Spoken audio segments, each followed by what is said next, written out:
Hello दोस्तों, एक बार आप सभी लोगों का फिर से बहुत बहुत स्वागत है। खैर मकदम है आपके अपने YouTube channel rice smart edu पे। मैं के राहुल, आपका बायोलॉजी एंड केमिस्ट्री मेंटोर। तो हमारी आज की क्लास शुरू होने जा रही है। शुरू होने से पहले आप सभी लोगों को दशहरे की हार्दिक शुभकामनाएं। और जल्दी से जल्दी इस वीडियो की लिंक को, इस क्लास के लिंक को अपने दोस्तों के साथ, अपने प्रियजनों के साथ शेयर कर दीजिए और उन्हें बता दीजिए कि राहुल सर की क्लास शुरू हो चुकी है। आज इंपॉर्टेंट क्वेश्चंस हम डिस्कस करने जा रहे हैं बायोलॉजी के with concept, not only the questions but the concept behind the question. तो इससे क्या होगा, आपकी एक ओवरऑल प्रिपरेशन हो जाएगी बायोलॉजी की और उम्मीद है इससे काफ़ी क्वेश्चंस आपके आने वाले एग्जाम्स में मिलेंगे। तो जल्दी से जल्दी इस वीडियो के लिंक को शेयर कर दीजिए, ठीक है। तो जब तक आप शेयर कर रहे हैं, हम आज कुछ थोड़ी सी बात करते हैं आज के दिन पर। तो दोस्तों, आज 2 अक्टूबर का है दिन। आज 2 अक्टूबर का है दिन। आज का दिन है बड़ा महान। आज के दिन 2 फूल खिले थे जिनसे महक उठा हिंदुस्तान। एक का नाम बापू गांधी और दूजे का नाम लाल बहादुर शास्त्री।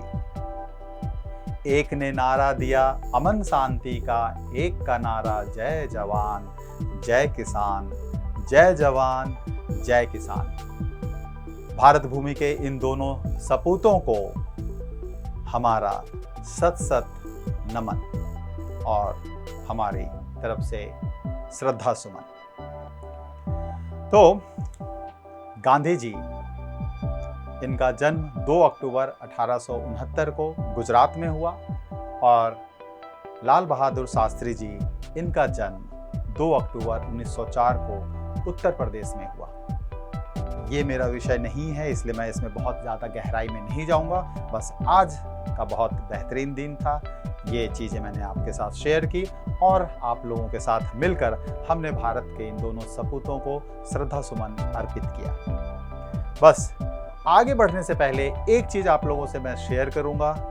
केमिस्ट्री का पार्ट है लेकिन महत्वपूर्ण है, और जल्दी से जल्दी जिन लोगों ने अभी तक अपने दोस्तों के साथ इस वीडियो की लिंक्स को शेयर नहीं किया है, फटाफट से शेयर कर दो। देखिए, 1869 ये वो साल था जब मेंडलीव ने, ठीक है, मेंडलीव, रशियन साइंटिस्ट मेंडलीव ने तो दिया क्या, पीरियोडिक टेबल। तो मेंडलीव्स पीरियोडिक टेबल दुनिया के सामने आया 1869 में, 1869 में, ठीक है। मेंडलीव आवर्त सारणी कब आया भाई? तो मेंडलीव की आवर्त सारणी दुनिया के सामने कब आया? 1869 में। तो ये 1869 सिर्फ हमारे बापूजी का जन्म साल नहीं है, ये मेंडलीव्स के आवर्त सारणी का भी जन्म साल है। हम इस आवर्त सारणी के विषय में डिटेल में पढ़ेंगे जब हम पढ़ेंगे केमिस्ट्री की क्लास में। फिलहाल हम बायो की क्लास को कंटिन्यू करते हैं। चलते हैं हम अपने पहले सवाल की ओर। पहला सवाल है कि बायोलॉजी का एक ऐसा ब्रांच जो एनिमल्स और प्लांट्स के फॉर्म्स और उनके स्ट्रक्चर, यानी कि उनके स्वरूप और संरचना की बात करता है, जंतुओं और पौधों के बाह्य स्वरूप या बाह्य संरचना की बात करता है, वो क्या कहलाता है? जो बाहरी संरचना है तो ये कहलाता है हमारा क्या? आकृति विज्ञान। कोशिका विज्ञान के अंदर हम सेल के विषय में डिटेल में स्टडी करते हैं। आनुवांशिकी में हम उन गुणों का किस तरह से एक जनरेशन से दूसरे जनरेशन में ट्रांसफर होता है, हम उसका अध्ययन करते हैं। शरीर क्रिया विज्ञान यानी फिजियोलॉजी के अंदर शरीर के अंदर होने वाले क्रियाओं को, प्रक्रियाओं को समझते हैं। जैसे मानव की बात करें तो पाचन तंत्र यानी digestive system, excretory system, reproductive system यानी कि आप कह सकते हैं उत्सर्जन तंत्र, ठीक है। तो ये बहुत सारे तंत्र हैं, इन सभी प्रक्रियाओं को समझते हैं, तो वो सब फिजियोलॉजी कहलाती है। दूसरा सवाल है lichen. Lichen is a composite combination of two organisms. Lichen जो है वो दो जीवों का एक संयुक्त संयोजन है। आपको ये बताना कि ये दो जीव कौन कौन से हैं। ठीक है, 5 सेकंड का समय है, जल्दी से बता दीजिए। चलिए, बहुत सारे लोगों ने सही जवाब दिया है। हम अब देखते हैं क्या है। तो सही जवाब हमारा है एल्गी एंड फंगाई, यानी कि शैवाल और कवक। ठीक है, तो इसमें क्या होता है कि शैवाल ये फोटोसिंथेसिस कर सकता है। शैवाल क्या कर सकता है? फोटोसिंथेसिस कर सकता है, लेकिन कवक जो है ये फोटोसिंथेसिस नहीं कर सकता है, क्योंकि कवक में क्लोरोप्लास्ट यानी कि हरित लवक है ना, क्लोरोप्लास्ट यानी कि हरित लवक नहीं होता है, ये शैवाल के अंदर होता है। तो फंगाई यानी कवक पादपों का एक ऐसा समूह है जो प्रकाश संश्लेषण यानी फोटोसिंथेसिस नहीं करता। और क्यों नहीं करता? तो वजह सिर्फ एक, वो ये है कि उसके पास क्लोरोफिल यानी कि क्लोरोप्लास्ट यानी कि हरित लवक नहीं होता, ये शैवाल के पास होता है। तो खाना बनाने का काम, प्रकाश संश्लेषण मतलब खाना बनाना, खाना बनाने का काम शैवाल करता है। और चूंकि ये दोनों अब कॉम्बिनेशन में रह रहे हैं, शेयर बेसिस पे रह रहे हैं, तो शैवाल जो खाना बनाता है उसको कवक भी खाता है, यानी एल्गी के द्वारा बनाए गए फूड को फंगाई भी यूज करता है। अब फंगाई क्या करता है बदले में? फंगाई बदले में इसको सुरक्षा देता है। क्या देता है? सुरक्षा, सिक्योरिटी देता है। कैसे? तो इस फंगाई के बॉडी में से कुछ ऐसे केमिकल्स निकलते हैं जो माइक्रो ऑर्गेनिजम्स, वैसे माइक्रो ऑर्गेनिजम्स जो हानिकारक हो सकते हैं, डेडली हो सकते हैं, ये उनको किल कर देता है, खत्म कर देता है। तो इस तरह से इन कवक जो है, फंगाई जो है, वो शैवाल यानी एल्गी को सुरक्षा देता है और शैवाल यानी एल्गी कवक को खाना देता है। ठीक है, तो ऐसा एक संबंध, एक ऐसा रिलेशन दो ऑर्गेनिज्म के बीच में जहां दोनों को फायदा मिलता है, वही कहलाता है सिम्बायोटिक रिलेशनशिप या म्यूचुअलिज्म, जैसा हमारे और आपके बीच में है। हमें आपके साथ से मोटिवेशन मिलता है, एनर्जी मिलती है, और हमारे पढ़ाने से आपका ज्ञान भंडार बढ़ता है। तो दोनों ही हम एक दूसरे से बेनिफिटेड हैं। तो हमारा भी रिलेशन जो है म्यूचुअलिज्म का है, सिम्बायोटिक एसोसिएशन का है। और आपको बता दूं कि जो पहला एंटीसेप्टिक यानी एक ऐसा केमिकल जो माइक्रो ऑर्गेनिजम्स को किल करने के लिए डिस्कवर हुआ था, ये अलेक्जेंडर फ्लेमिंग ने किया था और उसका नाम दिया था पेनिसिलिन। और ये पेनिसिलिन भी एक्सट्रैक्ट यानी कि निकाला गया था एक फंगस के ही बॉडी से, जिसका नाम था पेनिसिलियम नोटेडम। क्या नाम था? पेनिसिलियम नोटेडम, जिससे कि पहला एंटीबायोटिक एक्सट्रैक्ट किया गया, नाम दिया गया पेनिसिलिन, और ये करने वाले थे अलेक्जेंडर फ्लेमिंग। आगे बढ़ते हैं। Litmus paper. लिटमस पेपर किस से बना होता है जो रासायनिक प्रयोगशालाओं में उपयोग किया जाता है? लिटमस पेपर की मदद से हम क्या देखते हैं? एसिडिटी यानी कि कोई अम्ल है कि क्षार है, किस तरह का उसका गुण है, यानी कोई एसिड है कि बेस है, हम इसे लिटमस पेपर की मदद से पता करते हैं, है ना। अगर ब्लू लिटमस पेपर रेड हो जाता है किसी केमिकल के साथ कांटेक्ट में आने पर, तो हम कहते हैं कि ये एसिड है यानी अम्ल है। और अगर उल्टा हो जाता है कि रेड वाला ब्लू बन जाता है, तो हम ये कहते हैं कि वो बेस यानी कि क्षार है। ठीक है, तो एसिड बेस। तो ब्लू से रेड कौन करता है? एसिड। रेड से ब्लू कौन करता है? बेस। तो ये किससे बना होता है? तो हमारा सही आंसर है लाइकन। ठीक है, तो लाइकन से लिटमस पेपर तैयार किया जाता है। लाइकन एक और काम करता है, ये पर्यावरण में फैले प्रदूषण का भी एक बहुत बड़ा इंडिकेटर है। लाइकन ऐसे जगह पर अगर है जहां प्रदूषण बहुत ज़्यादा है, तो ये अपना कलर बदल लेता है, जिससे हमें पता चल जाता है कि इधर प्रदूषण ज़्यादा है। तो ये प्रदूषण का भी संकेतक है, सिर्फ एसिड और बेस का संकेतक नहीं है, ये पॉल्यूशन का भी संकेतक है। निम्नलिखित में से कौन सी विशेषता पुष्पीय पौधों से संबंधित नहीं है? पुष्पीय पौधे यानी एंजियोस्पर्म्स। हमने प्लांट्स का क्लासिफिकेशन देखा था, Thallophyta, bryophyta, pteridophyta, gymnosperms and angiosperms. Angiosperm एक ऐसा है जहां फ्लावरिंग होती है, फ्रूटिंग होती है और सीड्स फ्रूट्स के अंदर होते हैं। जिम्नोस्पर्म में सिर्फ सीड होता है लेकिन वो नेकेड होता है, वो बाहर होता है, फ्रूट के अंदर नहीं होता। थैलोफाइटा, ब्रायोफाइटा, टेरिडोफाइटा, इनमें फ्लावरिंग होती ही नहीं है, ठीक है। और ब्रायोफाइटा को हम क्या कहते हैं?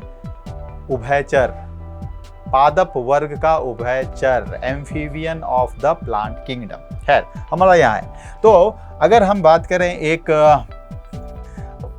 एंजियोस्पर्मिक प्लांट यानी पुष्पीय पौधों की, तो उनमें इस तरह से गांठें हम देखते हैं। ये गांठें कहलाती है नोड, और इन गांठों के बीच की जो दूरी होती है ये कहलाती है इंटर नोड। तो इसका मतलब पहला ऑप्शन हमारा जो है नोड और इंटरनोड, ये पुष्पीय पौधों में होता है, लेकिन हमें जो निकालना है कि क्या नहीं होता है। अगला है हमारा संवाहक उत्तक। संवाहक उत्तक यानी कि वैसा उत्तक यानी टिश्यू जो चीजों को एक दूसरे से दूसरी जगह लेके जाता है ना, कंडक्टिंग टिश्यू। तो प्लांट्स के अंदर हम देखें तो जाइलम एंड फ्लोएम, ये दो कंडक्टिंग टिश्यू होते हैं। जाइलम किसको कंडक्ट करता है? ये कंडक्ट करता है वाटर यानी कि जल को, और फ्लोएम ये कंडक्ट करता है फूड यानी कि खाना को, ठीक है। और वाटर के साथ ही ये किसको कंडक्ट कर लेता है? मिनरल्स को, क्योंकि मिनरल्स यानी खनिज लवण जो है वो वाटर के साथ मिक्स होते हैं। तो अब ये समझिए कि यहाँ ये समझ लो ये रूट्स हैं यहाँ पर, और इधर ये इनकी ये पत्तियां हैं, ठीक है। तो क्या होगा? वाटर, वाटर कहाँ होता है? वाटर का फॉर्मूला क्या होता है? H2O। तो वाटर नीचे से ऊपर जा रहा है, तो यानी जाइलम जो है चीजों को नीचे से ऊपर लेके जाता है। और खाना यानी कि फूड कहाँ बनता है?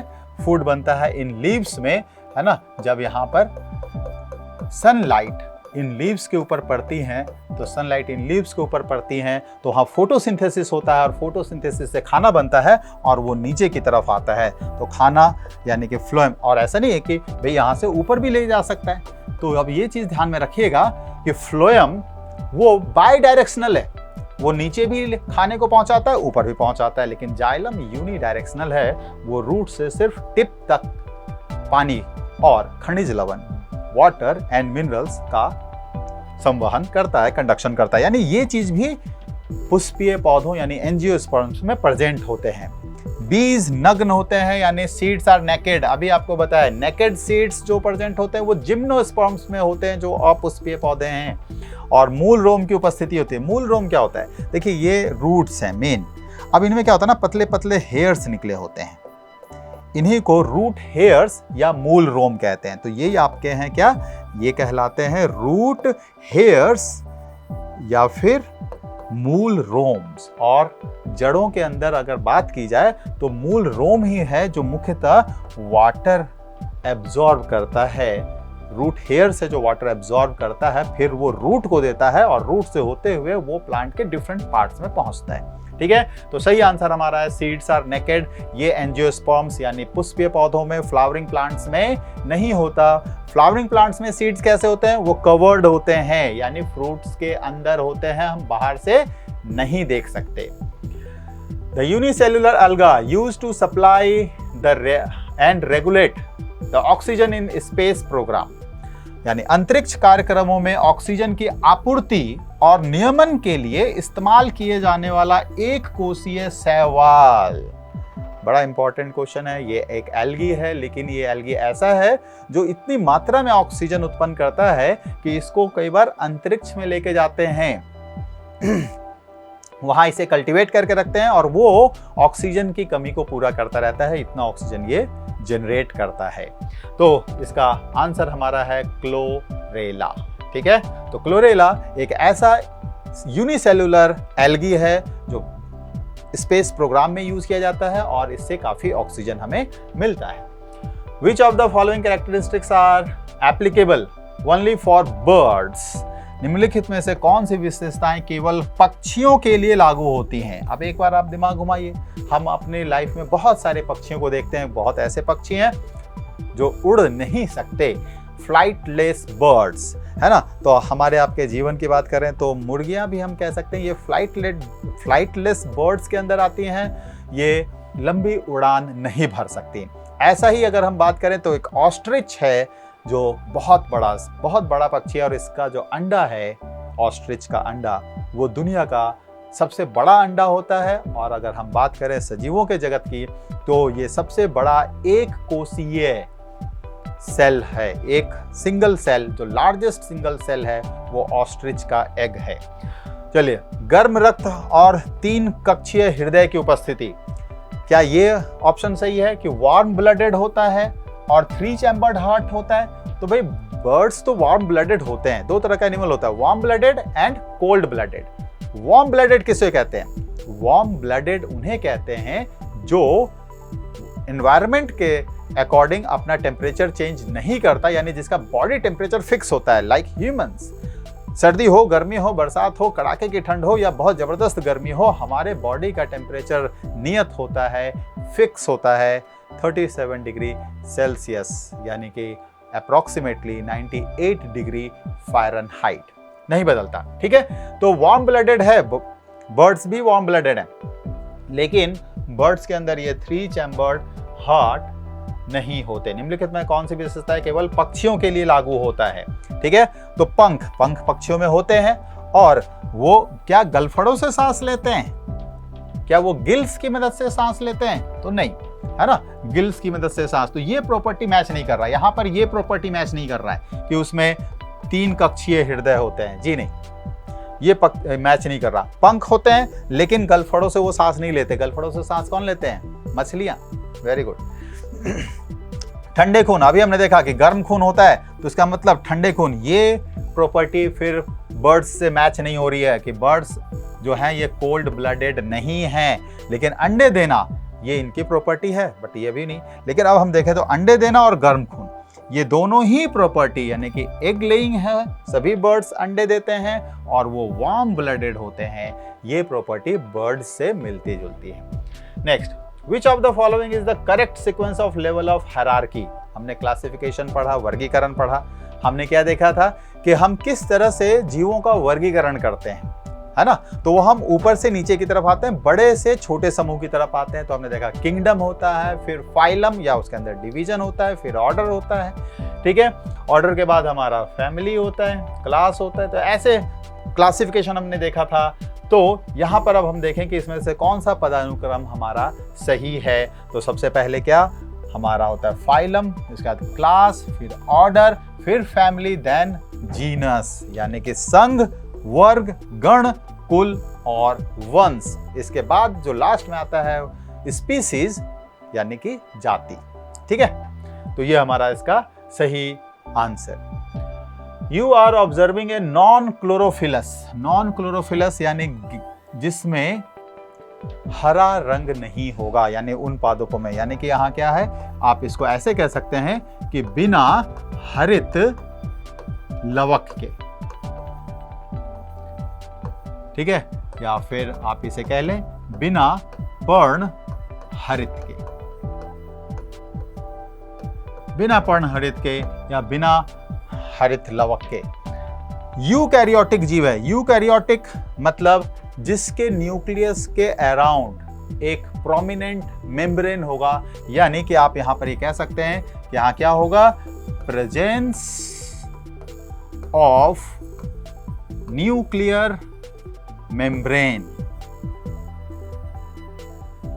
ठीक है, न्यूक्लियर मेम्ब्रेन यानी केंद्रक झिल्ली। न्यूक्लियर मेम्ब्रेन हम क्या कहते हैं उसे? केंद्रक झिल्ली। तो केंद्रक झिल्ली की उपस्थिति होती है यूकैरियोट्स में, प्रोकैरियोट्स में ये नहीं होता। एक मेजर डिफरेंस है, और भी कई हैं जो हम पढ़ चुके हैं।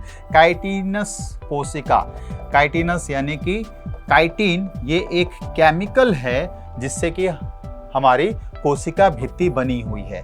तो कहता है कि देख रहे हैं, तो आप जीव का वर्णन इस प्रकार करेंगे, यानी इसमें से कौन सा जीव ऐसा है जो बिना हरित लवक यानी बिना पर्ण हरित के होता है, जिसमें क्लोरोफिल नहीं होता, यूकैरियोटिक है, और उसका जो सेल वॉल है, और सेल वॉल काइटिन का बना हुआ है।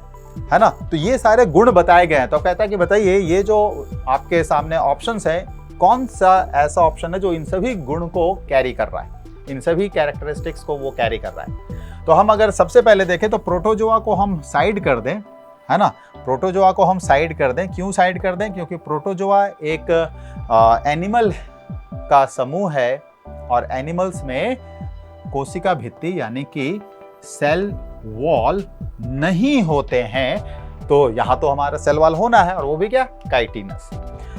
जीवाणु, इनमें सेल वॉल होता है ना, लेकिन वो सेल वॉल पेप्टाइडोग्लाइकन का बना होता है।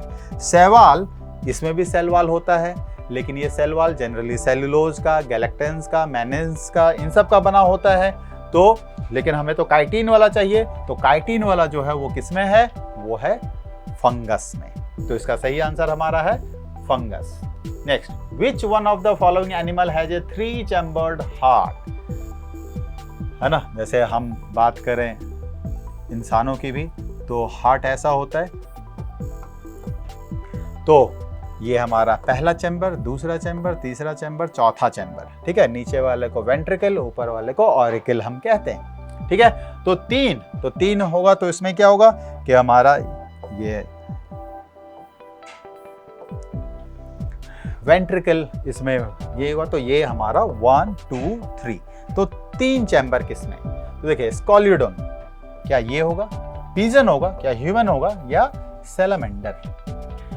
तो स्कॉलियोडोन एक फिश है और इसमें 2 चैम्बर होता है। पिजन बर्ड, और अभी हमने देखा बर्ड, उनमें 4 चैम्बर्स होता है। ह्यूमंस, इंसानों की बात करें, इनमें भी 4 चैम्बर्स होता है। तो सिर्फ एक सैलामेंडर है जो एक एनिमल है, तो इसमें 3 चैम्बर होते हैं हार्ट के अंदर। तो ये हमारा एग्जाम्पल, इसका सही आंसर सैलामेंडर। मशरूम, तो मशरूम क्या है? क्या ये एक फंगस है, एक एल्गा है, एक फर्न है, या मॉस है? फर्न ये आपका टेरिडोफाइटा के अंदर आता है, और मॉस ये ब्रायोफाइटा के अंदर आता है। ठीक है, फंगस तो अपना फंगस है ही अलग, और एल्गी ये थैलोफाइटा के अंदर आता है। तो प्लांट्स का जो क्लासिफिकेशन हमने देखा था, तो thallophyta, bryophyta, pteridophyta, then angiosperm, gymnosperm, है ना। तो ये 5 थे। तो फंगस हमारा ऐसा है। तो मशरूम जो है ये एक उदाहरण है किसका? तो मशरूम बहुत आम देखेंगे, तो मशरूम जो है वो खाने में भी उपयोग किया जाता है। ठीक है, मशरूम की बहुत सारी सब्जियां बनाई जाती हैं, वैरायटी का, और काफ़ी हेल्दी होता है। वाइट कलर का होता है क्योंकि इसमें क्या नहीं होता? हरित लवक नहीं होता, इसलिए मशरूम वाइट कलर का होता है, और ये फंगाई है यानी कवक। सही answer. Which one of the following is the largest phylum? Largest यानी सबसे बड़ा संघ किसमें? एनिमल किंगडम में, जंतु जगत का सबसे बड़ा। तो सबसे बड़ा याद रखिएगा, कई सारे उसमें हम देखते हैं, है ना। पॉरीफेरा है, एनालिडा है, आर्थ्रोपोडा है। तो उसमें हमारा जो सबसे बड़ा है वो है आर्थ्रोपोडा। बड़ा किस सेंस में? क्योंकि आर्थ्रोपोडा संघ के अंदर सबसे ज़्यादा सदस्यों की संख्या है, इसलिए ये सबसे बड़ा है। आर्थ्रोपोडा का जो कुछ बेहतरीन एग्जाम्पल आपके सामने है वो है कॉकरोच यानी तिलचट्टा, जो हमारे आपके सबके घर में आसपास देखने को मिल जाते हैं। इसके अलावा स्पाइडर है यानी मकड़े हैं, स्कॉर्पियन है यानी कि बिच्छू है। ऐसे कई सारे एग्जाम्पल्स हैं। प्रॉन्स, झींगा मछली, है ना। तो वो सारे आर्थ्रोपोडा संघ के सदस्य हैं। ठीक है, सही आंसर इसका आर्थ्रोपोडा। नेक्स्ट हमारा क्या है? ICBN stands for, ICBN full form क्या होगा ICBN का? क्या ये international council for botanical nature है, या फिर international code for botanical nomenclature है, या international code for binomial nomenclature है? इनमें से कोई भी नहीं। ठीक है, तो ये है international code of botanical nomenclature. ठीक है, तो ये एक ऐसी संस्था थी जिसने ये बताया कि भाई पादपों का नाम और वर्गीकरण कैसे करना है। लार्जेस्ट फ्लावर रेफ्लेसिया, बहुत बहुत बहुत बड़ा, दुनिया का सबसे बड़ा फ्लावर है रेफ्लेसिया। इसका स्मेल बहुत ज़्यादा ख़राब होता है, बहुत ही बदबूदार होता है। ठीक है, तो रेफ्लेसिया, इसे हम डेड फ्लावर के रूप में भी जानते हैं।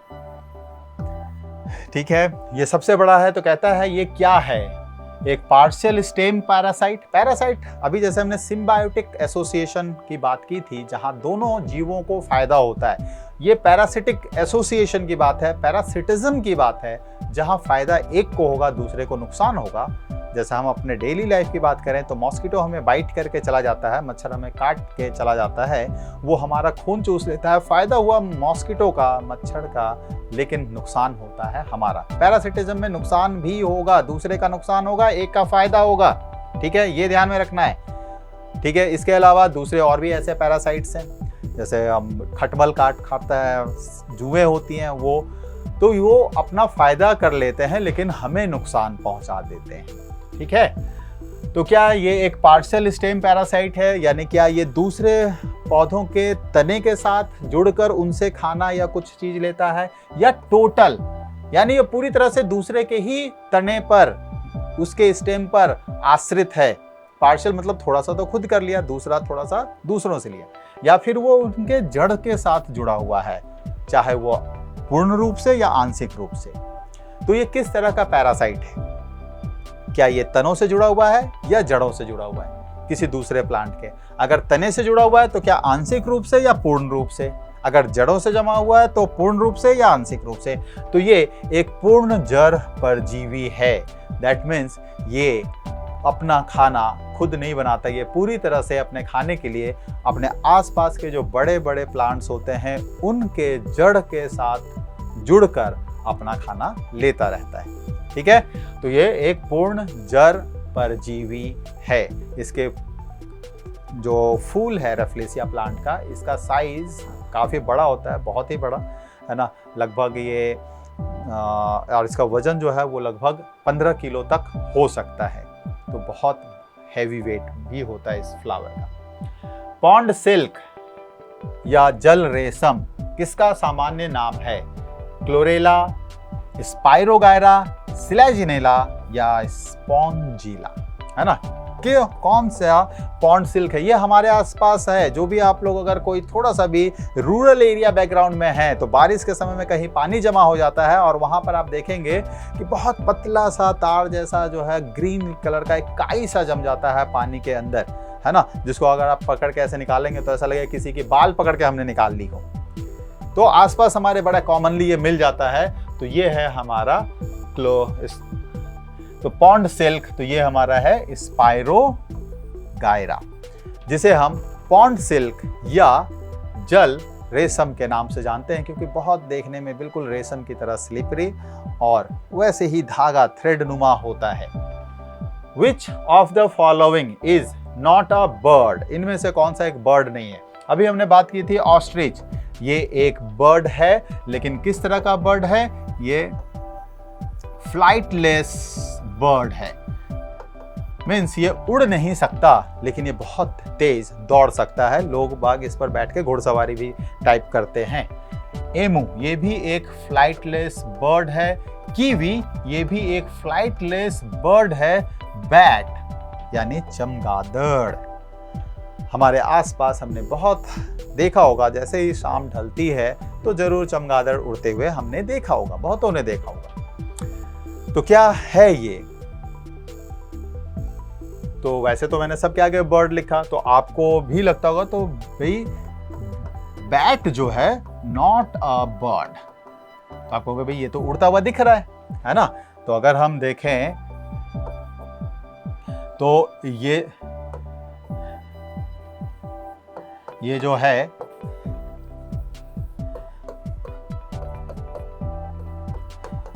तो बर्ड तो हमें ये ऐसे पंख लगा के उड़ते हुए दिखता है, ठीक है, लेकिन ये एक्चुअली में है एक मैमल, यानी स्तनधारी जीव। और स्तनधारी जीव क्या है? जो बच्चों का जन्म देते हैं, ये अंडे नहीं देते, ये बच्चों का जन्म देते हैं। तो बैट, जैसे बाकी के बर्ड्स अंडे देते हैं, बैट अंडे नहीं देते, चमगादड़ अंडा नहीं देता, ये एक छोटा सा बच्चा का जन्म देता है। और ये क्या करते हैं, बच्चों को दूध पिलाते हैं।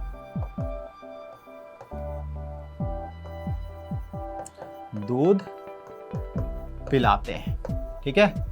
तो इनके जो होता है, जैसे कि ह्यूमन बींग्स के अंदर ब्रेस्ट होता है, वैसे इनका भी फीमेल बैट के अंदर ब्रेस्ट होता है, स्तन होता है, और उन स्तन से ये बच्चों को मिल्क फीड करते हैं, दूध पिलाते हैं।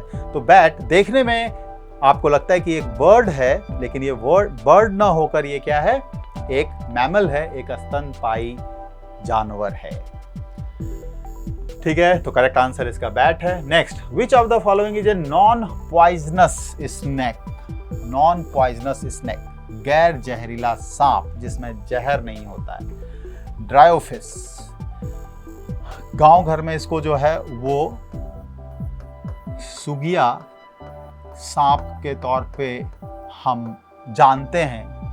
बहुत लोग शायद सुगिया सांप कह के समझ गए होंगे। सुगिया सांप बिल्कुल बिल्कुल बिल्कुल हरे रंग का, सर से लेके पांव तक बिल्कुल हरा, एकदम पतला सा, लंबा। देखा होगा कभी, ये पेड़ों पे लटका हुआ रहता है। सहजन का पेड़ जो होता है, सहजन जिसपे ड्रम स्टिक निकलते हैं, ऐसे लंबा लंबा फ्लावर फ्रूट उसका होता है ना, ड्रम स्टिक। तो वहाँ भी वो अपना पूंछ लटका के पेड़ पे लिपट के पड़ा रहता है, पता ही नहीं चलता है कि वो सहजन है यानी ड्रम स्टिक है, या फिर ड्रायोफिस यानी सुगिया सांप है। बहुत जहरीला होता है, बहुत जहरीला। कोबरा, आपको कोबरा पता ही है, नाग, ये तो सांपों का राजा माना जाता है, तो ये भी बहुत जहरीला है। तो सिर्फ इनमें से अजगर यानी पाइथन, जिसका बड़ा भाई एनाकोंडा कहलाता है ना, बड़ा भाई क्या होता है, ये एनाकोंडा, जो बहुत बड़ा विशाल अजगर होता है, उसी को हम एनाकोंडा कहते हैं। तो ये भी सरीसृप यानी रेप्टाइल्स से हैं, ठीक है। सारे सांप रेप्टाइल्स के अंदर आते हैं, और ये भी अंडे देते हैं, छिपकली वगैरह सब अंडे देते हैं, ये भी अंडे देते हैं। लेकिन पाइथन यानी अजगर, उनके पास जहर नहीं होता, लेकिन ये क्या होता है, ये बड़े बड़े जीवों को सीधा निगल लेते हैं और उसको धीरे धीरे डाइजेस्ट करते रहते हैं, ठीक है।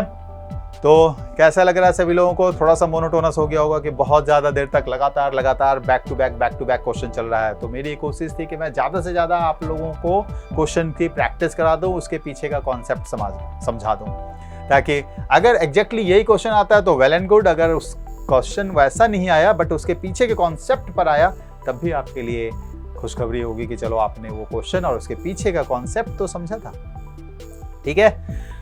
तो कुछ हमने सांपों के विषय में पढ़ लिया, कुछ पक्षियों के विषय में पढ़ लिया, कुछ इंसानों के विषय में पढ़ा, कुछ पौधों के विषय में भी पढ़ा। आगे और भी इस तरह से वैरायटी के क्वेश्चंस आएंगे, पेशेंसफुली बैठे रहें। अगर आप लोगों को अच्छा लग रहा होगा तो जल्दी से फटाफट से लाइक दे दें इस वीडियो को, और अपने दोस्तों के साथ फटाफट से शेयर कर लें, ठीक है, क्योंकि खुशियाँ और ज्ञान बांटने से बढ़ती है। तो जल्दी से जल्दी हमारे चैनल को सब्सक्राइब कीजिए, हमारे वीडियोस को लाइक कीजिए, और अपने दोस्तों के साथ इस खुशी वाले मोमेंट को शेयर कीजिए, ठीक है। चलें आगे बढ़ते हैं।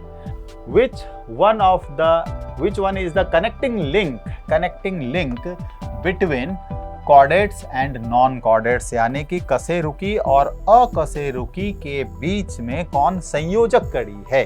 तो वर्टिब्री यानी हमारे पीछे रीढ़ की हड्डी होती है, तो उन्हें कहते हैं कॉर्डेट्स, और ऐसे जिनमें रीढ़ की हड्डी नहीं होती है उन्हें हम कहते हैं नॉन कॉर्डेट्स।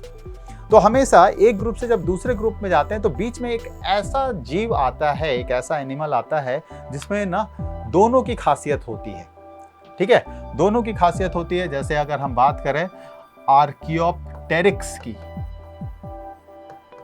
तो आर्कियोप्टेरिक्स ये बर्ड एंड रेप्टाइल्स, ठीक है, तो ये पक्षी और सरीसृप वर्ग, इन दोनों के बीच का क्या है? संयोजक कड़ी है, दोनों के बीच का संयोजक कड़ी। यानी इसके अंदर क्या है? बर्ड्स की जैसा उड़ने की क्षमता भी थी, और रेप्टाइल्स के जैसे रेंगने की भी क्षमता थी। तो इनमें दोनों ही कुल की, दोनों ही संघ का इसमें खासियत देखा गया था। ठीक है, ये सब फॉसिल्स के तौर पे मिलते हैं। तो वैसे ही हमें ये बताना है कि कौन सा इन चारों में से बेलेनोग्लोसस, क्रोकोडीलिया, स्फेनोडोन, पेरिपेटस, इनमें से कौन सा ऐसा जीव है जिसमें कॉर्डेट और नॉन कॉर्डेट दोनों, यानी कशेरुकी और अकशेरुकी दोनों जीवों की खासियत है। तो ये है हमारा बेलेनोग्लोसस। इसमें कशेरुकी के भी कुछ गुण हैं और अकशेरुकी के भी कुछ गुण हैं। नेक्स्ट है snakes receive sound vibration by. तो आपको बता दूं कि जो सांपों में है, यहाँ कान नहीं होता है, कोई एक्सटर्नल ऐसे कान नहीं होते, बस एक छोटा सा छेद सा होता है, लेकिन वो भी बहुत ज्यादा विकसित नहीं होता। तो ये सांप आवाज कैसे सुन पाते हैं?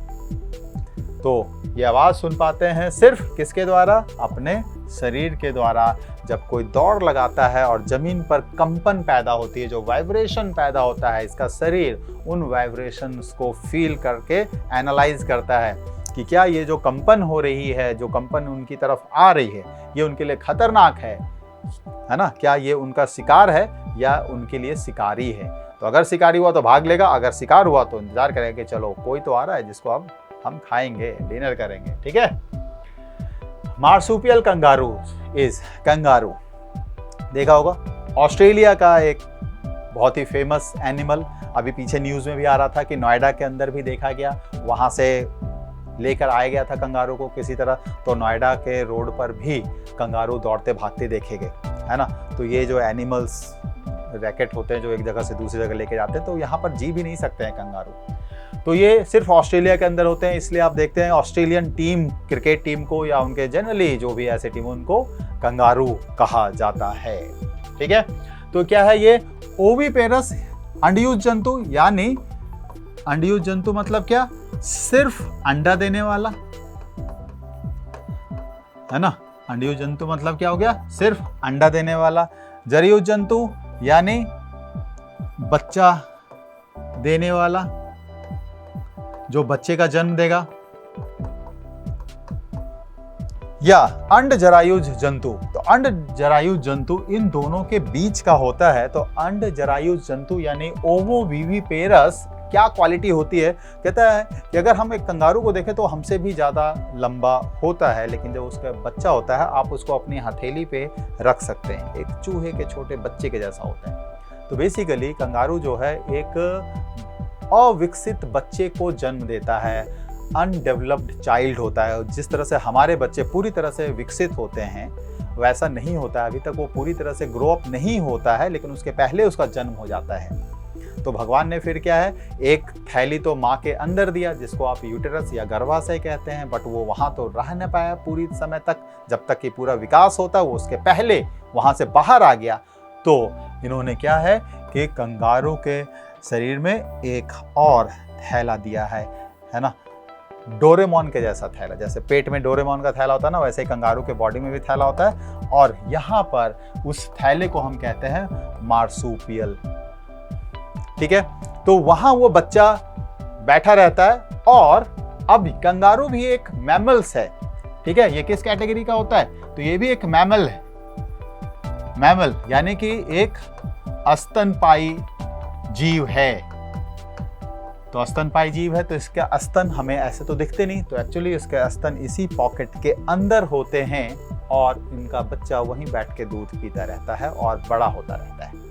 ठीक है। जब तक ये पूरी तरह से डेवलप नहीं हो जाता, बाहर नहीं आता, जब डेवलप हो जाता है तो बाहर आता है, थोड़ा बहुत घूमता है, और जैसे ही इसको किसी तरह का कोई खतरा महसूस होता है फिर से कूद के इस पॉकेट के अंदर पहुंच जाता है। ठीक है। तो मार्सुपियल कंगारू जो है वो क्या है? एक जरायुज जंतु।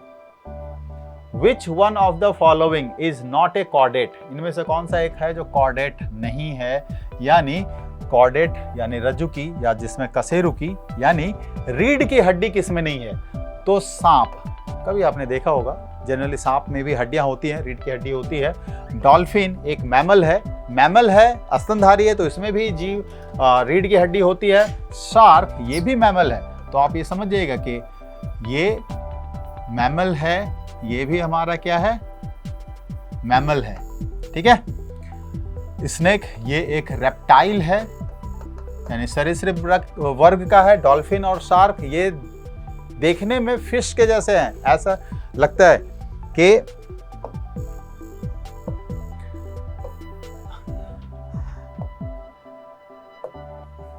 शार्क जो है वो फिश के अंदर है ना। डॉल्फिन हमारा मैमल है, जबकि स्टार फिश तो ये नॉन कॉर्डेट के अंदर आता है, नॉन कॉर्डेटा के अंदर आता है। और स्टार फिश जो है वो नॉट अ फिश,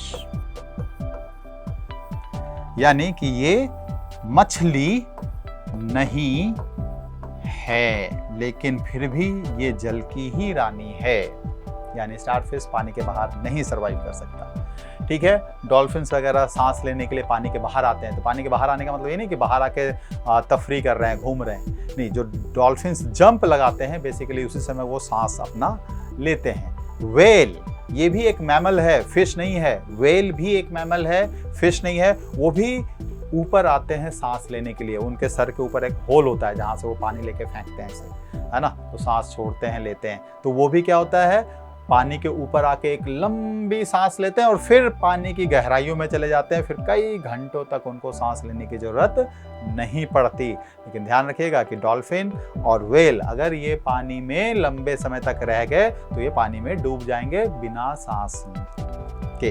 ठीक है, मछलियों की तरह इनमें गलफड़े नहीं होते, गिल्स नहीं होते, इनमें भी हमारे और आपके तरह लंग्स ही होते हैं। ठीक है, तो स्टारफिश इसका सही आंसर, जिसमें रीढ़ की हड्डी नहीं पाई जाती। Which one of the following nutrient is a structural component of the cell wall of plant? कोशिका भित्ति का संरचनात्मक घटक पौधों में कौन सा है, यानी कि कोशिका भित्ति बनाने के लिए इनमें से कौन से तत्व का इस्तेमाल होता है? और बहुत आसान है, ये हमारा है कैल्शियम। ठीक है, अगले सवाल की तरफ। Which one of the following group is present in animal cells? Animal cells में क्या क्या होता है? तो माइटोकॉन्ड्रिया होता है, सेल मेम्ब्रेन होता है, लेकिन सेल वॉल नहीं होता, इसलिए पहला सवाल हमारा, पहला ऑप्शन गलत है, ये नहीं होगा। क्लोरोप्लास्ट ये एनिमल में नहीं होता, इसलिए ये भी नहीं होगा। अब न्यूक्लियस होता है, सेल मेम्ब्रेन होता है, माइटोकॉन्ड्रिया होता है, साइटोप्लाज्म होता है, इसलिए सही आंसर हमारा सी हो जाएगा। इसमें भी कहेंगे सेल मेम्ब्रेन है, न्यूक्लियस है, माइटोकॉन्ड्रिया भी होता है, लेकिन पौधों में वैक्यूल्स प्रोमिनेंट होते हैं, यानी काफी बड़े होते हैं। वैक्यूल मतलब होता है रसधानी या रिक्तिका, खाली जगह। ठीक है, तो वो पौधों में तो बड़े साइज के होते हैं, एनिमल्स में बिल्कुल ना के बराबर, इसलिए मानते हैं कि वैक्यूल्स एनिमल सेल के अंदर नहीं होते, तो इसलिए इसकी वैक्यूल की वजह से कॉम्बिनेशन सही नहीं है। तो हमारा सही आंसर क्या है? Nucleus, cell membrane, mitochondria, cytoplasm, ये वैसे स्ट्रक्चर्स हैं जो एनिमल सेल्स में प्रेजेंट होते हैं। Who proposed the fluid mosaic model? हमने डिस्कस किया था इसको अपने very first and second class में, साइटोलॉजी जब हमने पढ़ा था। तो सेकंड क्लास अगर किसी ने भी नहीं देखा है तो डिस्क्रिप्शन बॉक्स में आपको मेरे सेकंड क्लास का लिंक मिल जाएगा, नहीं तो हमारे चैनल के प्लेलिस्ट में जब आप जाएंगे तो मेरी सारी वीडियो की प्लेलिस्ट आपको मिल जाएगी, वहां पर साइटोलॉजी वाली क्लास की वीडियो आप देखेंगे तो वहां आपको ये सारी चीजें काफी डिटेल में डिस्कस की हुई मिल जाएंगी। तो आंसर है इसका सिंगर एंड निकोलसन। बहुत अच्छा, बहुत अच्छा। Next, size of the largest cell. अभी हमने बात की थी ऑस्ट्रिच की, किसकी बात की थी? ऑस्ट्रिच। ऑस्ट्रिच जो है ये हमारा है लार्जेस्ट बर्ड, ठीक है, जो फ्लाइटलेस होता है, यानी कि ये उड़ नहीं सकता है, उड़ नहीं सकता है। और इसका जो एग होता है वो क्या है? लार्जेस्ट सिंगल सेल को रिप्रेजेंट करता है। तो largest single cell ostrich egg, जिसका साइज 5.9 इंच से लेकर ये 7 इंच तक के साइज में वेरी कर सकता है। तो बताइए सही आंसर हमारा इसमें क्या हो गया? तो ये है 7 इंच। ठीक है, 2 हाथ से उठाना पड़ता है भाई, एक हाथ में भी वजन लगा के अच्छे से पावर लगा के तब उठेगा, नहीं तो 2 हाथ से संभालना पड़ता है, इतना बड़ा अंडा होता है। In living cells synthesis of ribonucleic acid जिसे हम आरएनए के नाम से जानते हैं, ये कहाँ होता है? तो डीएनए डीऑक्सी राइबोन्यूक्लिक एसिड ये न्यूक्लियस के अंदर होता है और डीएनए से बनता है आरएनए। फिर ये आरएनए हमारा काम करता है प्रोटीन सिंथेसिस का। Protein synthesis with the help of ribosomes, यानी राइबोसोम्स की मदद से आरएनए प्रोटीन सिंथेसिस करता है। लेकिन आरएनए को कहां से बनता है? डीएनए से बनता है। डीएनए कहां होता है? इन न्यूक्लियस, यानी डीएनए केंद्रक के अंदर होता है। तो फिर इसका मतलब आरएनए कहां बन रहा है? न्यूक्लियस के अंदर, केंद्रक के अंदर। Organisms lacking nuclear membrane and cell organelles, अभी हमने बात की थी जब हम अभी यूकैरियोट्स की बात कर रहे थे, तो हमने कहा था यूकैरियोट्स में प्रोमिनेंट न्यूक्लियर मेम्ब्रेन होता है लेकिन प्रोकैरियोट्स में नहीं होते हैं। तो इसका सही आंसर है प्रोकैरियोट्स। ठीक है, ये सब हमने साइटोलॉजी में डिस्कस किया था। जिन्होंने भी नहीं देखी है वो क्लास, तो हमारे प्लेलिस्ट में जाकर उसको देख सकते हैं, नहीं तो डिस्क्रिप्शन बॉक्स में भी मेरी सभी वीडियोस की लिंक आपको प्रोवाइड की जाए। Cell organelles that are involved in the waste disposal, है ना।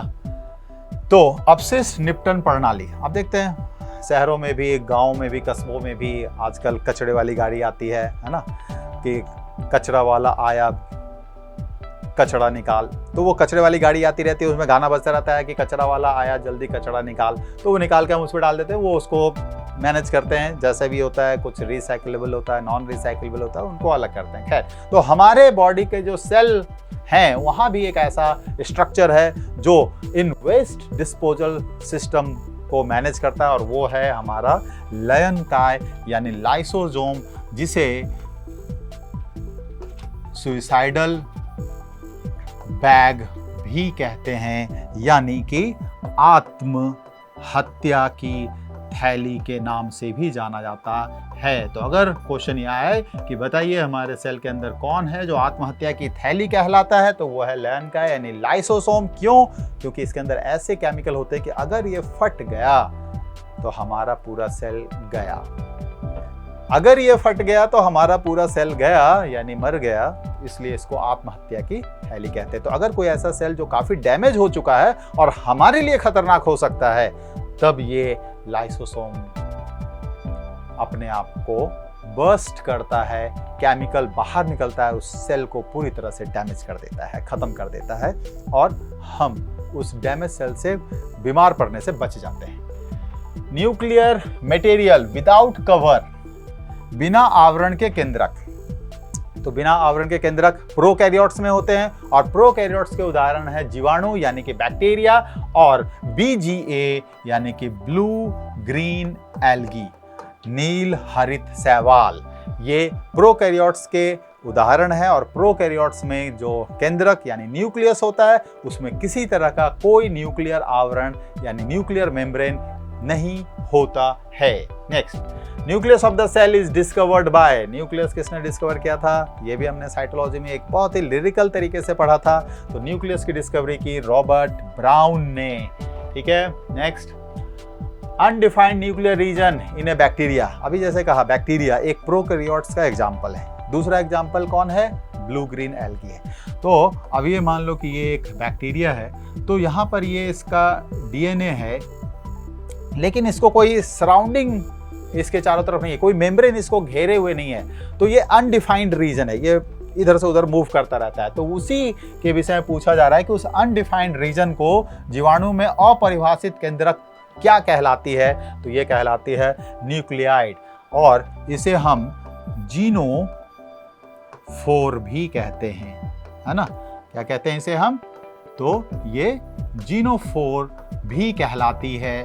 तो न्यूक्लियाइड अगर ना लिखा हो, उसकी जगह जीनोफोर लिखा हो, तो हमारा सही आंसर होगा जीनोफोर। आगे बढ़ते हैं। Nucleus plays a crucial part in, तो न्यूक्लियस किस चीज में एक बहुत ही महत्वपूर्ण भूमिका निभाता है?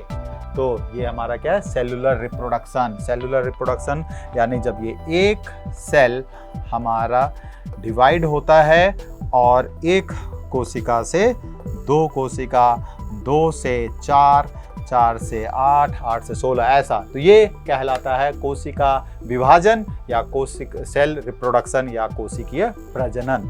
प्रजनन में भी क्या होता है, संख्या बढ़ती है, इसलिए हम विभाजन को यहाँ पर प्रजनन भी कह सकते हैं। चलिए नेक्स्ट है हमारा, the smooth endoplasmic reticulum helps binding the cell membrane, helps in building the cell membrane, this process is called. चिकनी अंतःद्रवी जालिका, किसने कहा चिकनी चमेली, ऐसा कुछ नहीं है, यह है चिकनी अंतःद्रवी जालिका। ये कोशिका झिल्ली के निर्माण में मदद करती है। इस प्रक्रिया को कहा जाता है, तो इस प्रक्रिया को क्या कहा जाता है भाई, बना रहे हैं, क्या बना रहे हैं, तो झिल्ली। तो ये देखो बी और सी दो जगह झिल्ली है, तो ऑब्वियसली ये दोनों होगा। और जैव जनन, अजैव जनन मतलब नहीं बनना है, अजैव मतलब जीवों के अंदर नहीं है, लेकिन ये तो जीव के अंदर होता है, इसलिए सही आंसर है झिल्ली जैव जनन यानी मेम्ब्रेन बायोजेनेसिस। यहां भी आप देखेंगे तो जैसे सेल मेम्ब्रेन था, तो ये दो ऑप्शन है जहां पर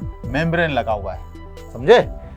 तो कई बार पहले भी मैंने कहा है, कई बार थोड़ा सा लॉजिकली सोचिएगा तो बन जाएगा। ए बायोजेनेसिस यानी ए जनरली हम लगाते हैं कि जहां नहीं है ना, जैसे प्रेजेंट एब्सेंट, ए लग गया तो वो नहीं है। तो बायोजेनेसिस मतलब हो रहा है, ए बायोजेनेसिस मतलब नहीं हो रहा है। तो हमें तो ये बताना है कि हो तो रहा है, अब उस प्रोसेस का नाम, तो मेम्ब्रेन बायोजेनेसिस। नेक्स्ट क्वेश्चन है, किसने मियोसिस टर्म दिया था, है ना, मियोसिस, जिसे हम ऐसे कह सकते हैं अर्ध सूत्री विभाजन, है ना। लेकिन चूंकि मियोसिस हम टर्म की बात कर रहे हैं, तो अभी हमने उसका वहां हिंदी नहीं किया, लेकिन मियोसिस को हम क्या कहते हैं, अर्ध सूत्री विभाजन क्यों कहते हैं। तो मियोसिस एक ऐसा सेल डिवीजन, कोशिका प्रजनन का तरीका है जिसमें एक सेल 4 छोटे छोटे संतति कोशिकाओं में बदल जाती है, ठीक है, 4 छोटे छोटे संतति कोशिकाओं में बदल जाती है। अब यहां देखो मैंने 1 2 3 4 डंडे खींचे हैं यहाँ पर।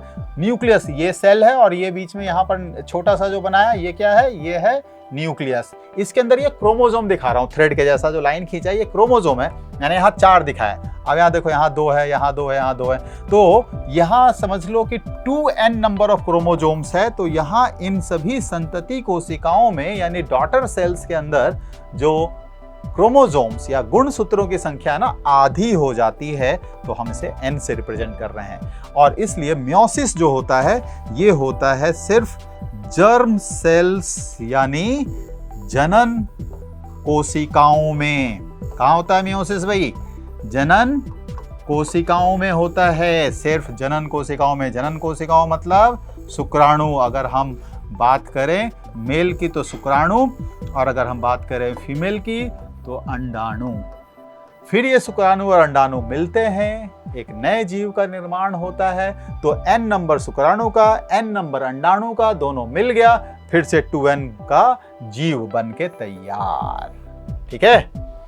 तो कहता है ये मियोसिस शब्द अर्धसूत्री विभाजन, जिसमें एक सेल 4 में बढ़ता है, एक खासियत। दूसरी खासियत क्रोमोसोम की संख्या आधी हो जाती है। तीसरी खासियत ये सिर्फ जनन कोशिकाओं में होता है, ये जीवों के वृद्धि में कोई मदद नहीं करता, शारीरिक वृद्धि में कोई मदद नहीं करता, ये जीवों की संख्या को वृद्धि करने में मदद करता है।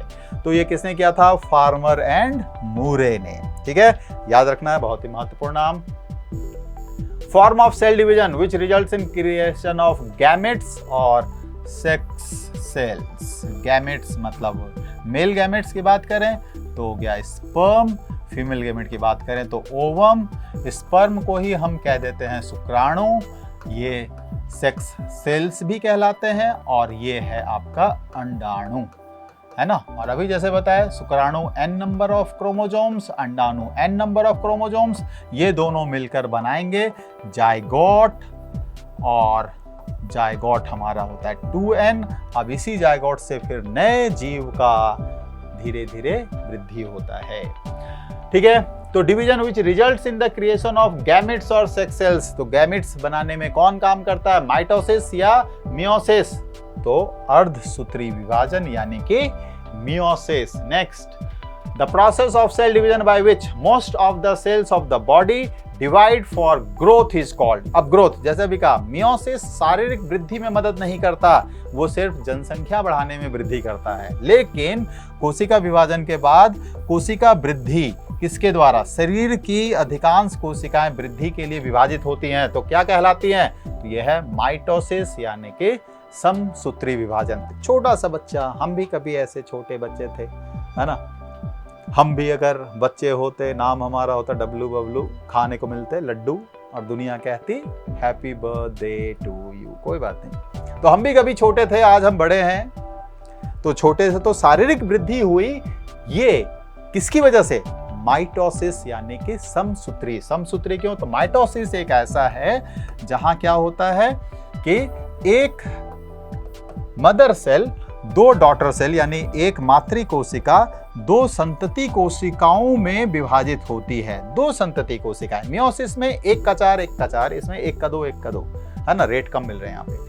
और दूसरी बात क्या है, यहाँ देखिए न्यूक्लियस के अंदर 4 डंडे, यानी कि मैंने रिप्रेजेंट किया है कि यहाँ पर 4 क्रोमोसोम है, तो यहाँ भी 4 हैं, यहाँ भी 4 हैं, यानी गुणसूत्रों यानी क्रोमोसोम्स की संख्या समान है, इसलिए समसूत्री। ठीक है, तो समसूत्री विभाजन।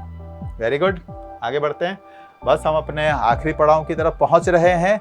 एनर्जी बनाए रखिए, साथ बनाए रखिए, सवाल को सॉल्व करते रहिए। In which part of the human body pleura is found? तो प्ल्यूरा कहां प्रेजेंट होता है?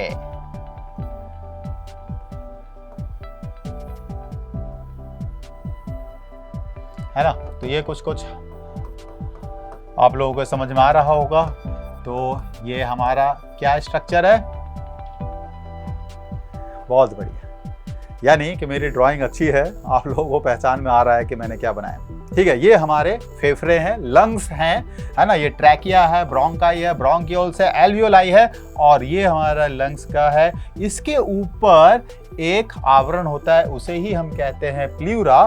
तो ये है प्ल्यूरा, और इसके अंदर एक लिक्विड भरा हुआ होता है, इसे हम कहते हैं प्ल्यूरल फ्लूइड या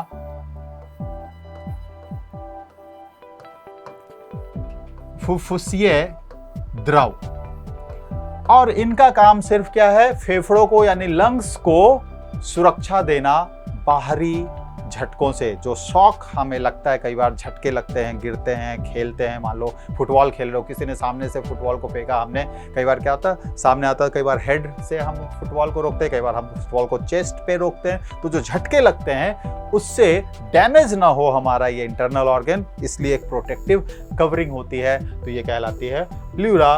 तो प्ल्यूरा जो है वो किसकी प्रोटेक्टिव कवरिंग है? तो ये है लंग्स यानी फेफड़े की बाहरी आवरण है। ठीक है।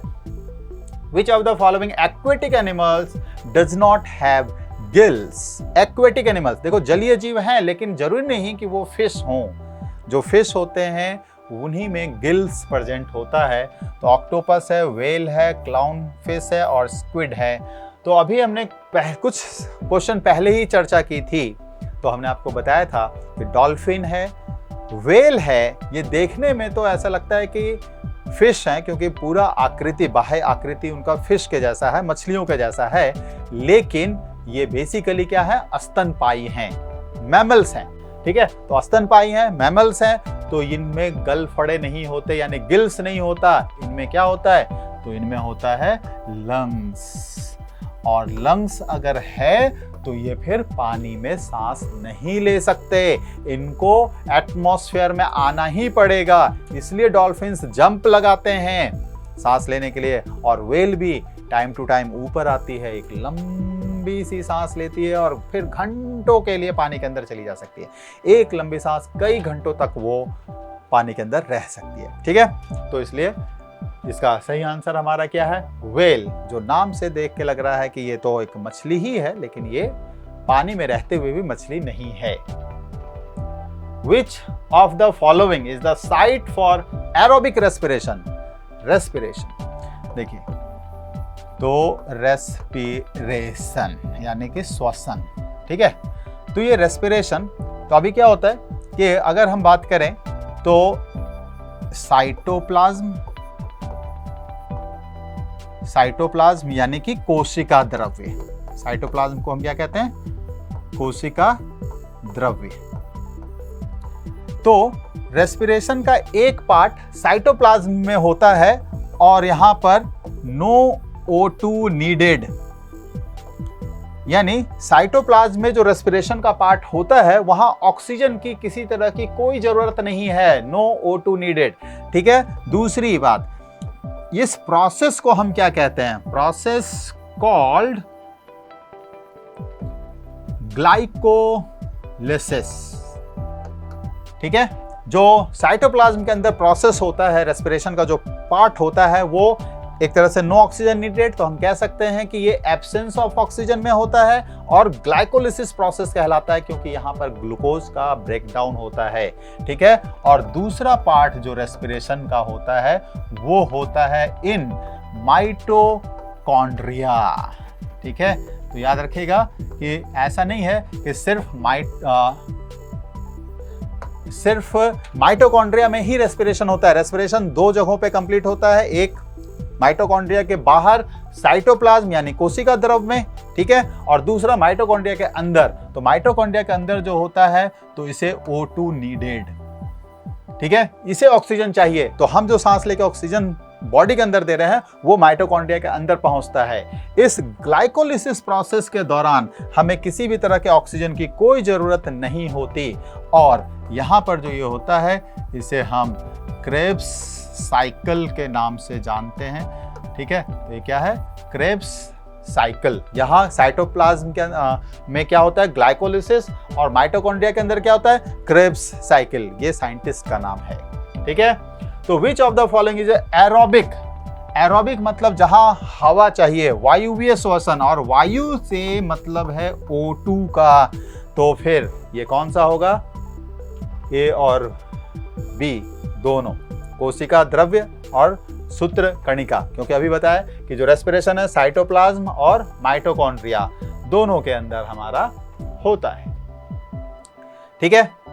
तो एक्चुअली यहां पर थोड़ी कंफ्यूजन होगी। तो एरोबिक रेस्पिरेशन यानी जहां हवा है तो वो क्या है, कोशिका द्रव्य और माइटोकॉन्ड्रिया दोनों को मिलाकर कंप्लीट होता है। लेकिन जो सिर्फ एनएरोबिक रेस्पिरेशन होता है, जहां हवा की जरूरत नहीं होती है, तो वो सिर्फ और सिर्फ कोशिका द्रव में होकर रह जाता है। Number of oxygen molecules required during glycolysis of one glucose molecule. Oxygen molecules required glycolysis of one glucose molecule. Glucose के एक अणु के ग्लाइकोलिसिस या ग्लाइको अपघटन के दौरान आवश्यक ऑक्सीजन अणुओं की संख्या है। तो अभी हमने चर्चा की थी, देखिए साइटोप्लाज्म यानी कोशिका द्रव्य, जहां जो प्रोसेस होता है उसका नाम है ग्लाइकोलिसिस, और ग्लाइकोलिसिस के दौरान बेसिकली क्या होता है, ग्लूकोज का ब्रेकडाउन। ठीक है। तो ब्रेकडाउन ऑफ ग्लूकोज। ओके। तो ग्लूकोज का ब्रेकडाउन होता है कहाँ, ग्लाइकोलिसिस में, लेकिन इसके लिए ऑक्सीजन की जरूरत नहीं होती, और ये कहाँ होता है, साइटोप्लाज्म में। तो यहां पर पूछा जा रहा है कि बताइए वन ग्लूकोज मॉलिक्यूल के ग्लाइकोलिसिस में ऑक्सीजन मॉलिक्यूल्स कितने चाहिए, है ना, एक अणु के लिए, ग्लूकोज के एक अणु के ब्रेकडाउन के लिए ऑक्सीजन अणुओं की संख्या। तो भाई ये कहां हो रहा है ग्लाइकोलिसिस, साइटोप्लाज्म में।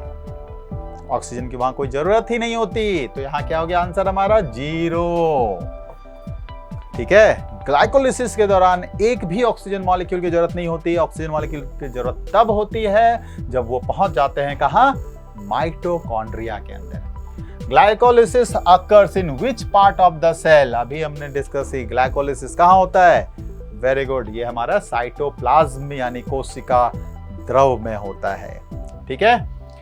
Next, researchers have found that in the severe cases of COVID-19, बहुत ही रिसेंट क्वेश्चन है ना, बिल्कुल करंट टॉपिक से है। Which of the following parts of the respiratory system is mostly affected, यानी शोधकर्ताओं ने पाया कि कोविड-19 के गंभीर मामलों में, है ना, जहां लोगों को वेंटिलेटर की जरूरत पड़ जाती थी, श्वसन तंत्र के निम्नलिखित में से कौन सा भाग अधिकतर प्रभावित होता है? क्या नासिका गुहा है यानी कि नाक? तो आपने देखा होगा नाक में से घुसाते थे वो क्या है, कॉटन बर्ड्स है ना, वो सैंपल लेने के लिए। तो क्या वो नेजल कैविटी है यानी नासिका गुहा? क्या वो फेरिंग्स है यानी कि ग्रसनी? क्या वो एल्वियोलाई है कुपिका? या वो ट्रैकिया है श्वास नली, है ना। तो ये हमारा ट्रैकिया होता है, इसमें ये रिंग्स बने होते हैं, ठीक है। ये फिर दो पार्ट में टूटता है जिसे ब्रोंक्यूल्स कहते हैं, फिर ये ब्रोंकाई कहते हैं, फिर इनमें कई ब्रोंक्यूल्स बनता है और इन ब्रोंक्यूल्स में अंगूर के गुच्छे के जैसे छोटे छोटे गोले होते हैं, इन्हें हम कहते हैं एल्वियोलाई। तो कोविड-19 के सीवियर केसेस में हमारे रेस्पिरेटरी सिस्टम का इनमें से कौन सा भाग सबसे ज्यादा प्रभावित होता था? तो भली आपने देखा होगा कई जगह, शायद आप लोगों ने भी करवाया होगा टेस्टिंग में, वो नाक के अंदर वो डालते थे, मुंह के अंदर भी घुसा के, तो वो कहाँ हुआ, ये फेरिंग्स को टच या ट्रैकिया के पास पहुंचने की कोशिश करते थे, ग्रसनी या श्वास नली के पास, है ना। वो देखना चाहते थे कहाँ तक इन्फेक्शन पहुंचा हुआ है, लेकिन सबसे ज्यादा डैमेज वो करते थे किसको? एल्वियोलाई को यानी कि कुपिका को, सीवियर केसेस में जहां डेथ के चांसेस सबसे ज्यादा बनते थे। अगर यहां तक कोविड-19 पहुंच गया था तो उसके बचने के चांसेस बहुत कम थे, ठीक है। तो बहुत ही करंट टॉपिक से लिया गया ये क्वेश्चन है, इसको भी आप बहुत अच्छे से समझ लीजिएगा, आने के चांसेस बहुत बनते हैं, ठीक है। चलिए, तो बहुत सारा समय हमने आपका लिया और आप लोगों ने अपना बहुत सारा कीमती समय हमें दिया और पेशेंस के साथ पूरे क्लास के दौरान आपने सभी सवालों का जवाब दिया, कुछ ने सही कुछ ने गलत, लेकिन आपका साथ बना रहा, बहुत अच्छी बात है। जब हम इस तरह से साथ रहेंगे तो कुछ ना कुछ तो सीखेंगे ही और कुछ अच्छा ही सीखेंगे जो कहीं ना कहीं आपको जीवन में हेल्प ही करेगा, कहीं कोई नुकसान नहीं पहुंचाएगा। तो बहुत दोस्तों, आज 2 अक्टूबर का दिन हमारा ये क्लास खत्म होता है। हमने ऑलरेडी भारत के 2 सपूतों को श्रद्धांजलि दे दी है। हमें भी याद रखना चाहिए, जैसे भी हो जो भी हो, सभी के कुछ प्लस कुछ माइनस होते हैं, लेकिन हमें उनके अच्छाइयों को ध्यान में रखते हुए आगे बढ़ना चाहिए। इसी तरह अब मैं आपके उज्जवल भविष्य की कामनाओं के साथ अलविदा लेता हूँ और अब आपसे मुलाकात होगी अगली क्लास में कुछ नए टॉपिक और इंटरेस्टिंग क्वेश्चंस के साथ। तब तक आप लगातार हमारे साथ बने रहें, क्वेश्चंस की प्रैक्टिस करते रहें। धन्यवाद।